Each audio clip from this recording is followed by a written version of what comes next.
today we are going to be visiting with a few familiar faces, and you will please pardon the layer of dust atop this series of what I would imagine are easily recognizable, iconic American originals. Veritable household names, all of which comprise that which is known as the board game. And if you view any of these with as much relish as I do, then you no doubt spell that B-O-R-E-D. Now the reason for this, and the reason why these are layered with dust and cobwebs, should be self-evident, but just in case it is not, have no fear. In just a moment, all will become quite clear. In all fairness, in all honesty, these games were designed to be enjoyable, and playing them can, in fact, be pleasurable. In perfect truth, whether it's Chutes and Ladders or Candyland, no matter what it is, these games are supposed to be fun, and they can indeed be fun to play. However, have you ever had the misfortune? Have you ever had the bad luck? Have you ever had the pronounced, distinct displeasure of being either conned, coaxed, or coerced, in any event trapped into playing one of these goddamn games with that peculiar breed of hardcore, hell-bent, over-the-top, Olympian-grade competitors? That ilk, which has all the fanatical drive of a James Bond villain and all of the tact, finesse, and reserve of John McEnroe. Not only do they take all the fun out of playing these basically decent games, but you so much as drop a hint that you, God forbid, might be winning, in which case they therefore might be losing. Oh, all of a sudden, all of those pretty colorful little tokens, those all wind up sky high, because that breed can clear an entire playing field in the same exact way that Napoleon Bonaparte can clear a strategy board once he found out that the battle was lost.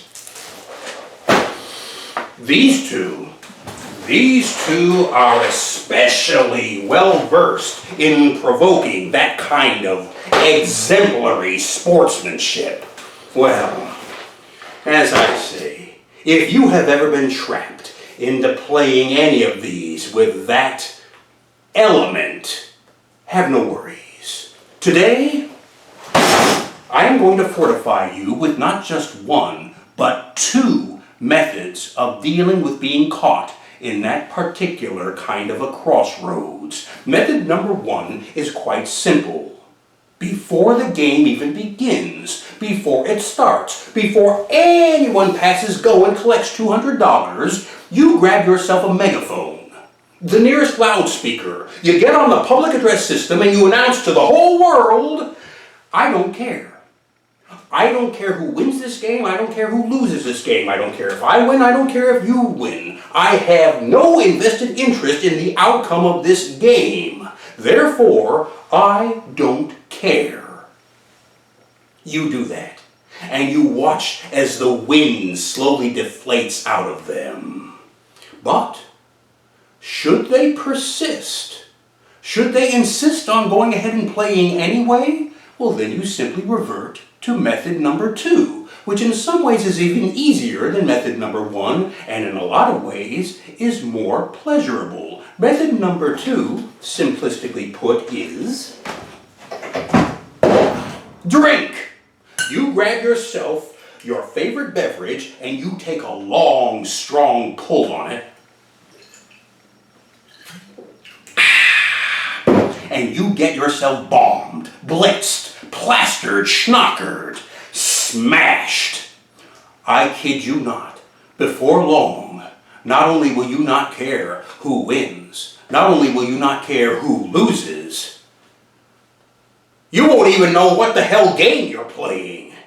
You won't be able to remember, and you likewise will not be able to remember. You will be unable to recollect ever having had so much fun playing one of these damn games ever before in your entire life. And moreover, you will have the unique pleasure of watching that ill-willed, mean-spirited, poor sport, bad loser, worst winner, predator competitor go down in flames.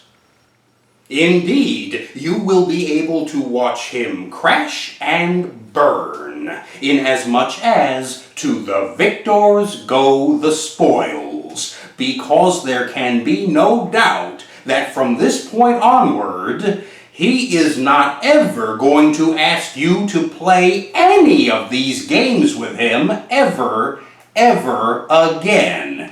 And that being the case, there can be no question who the real winner is.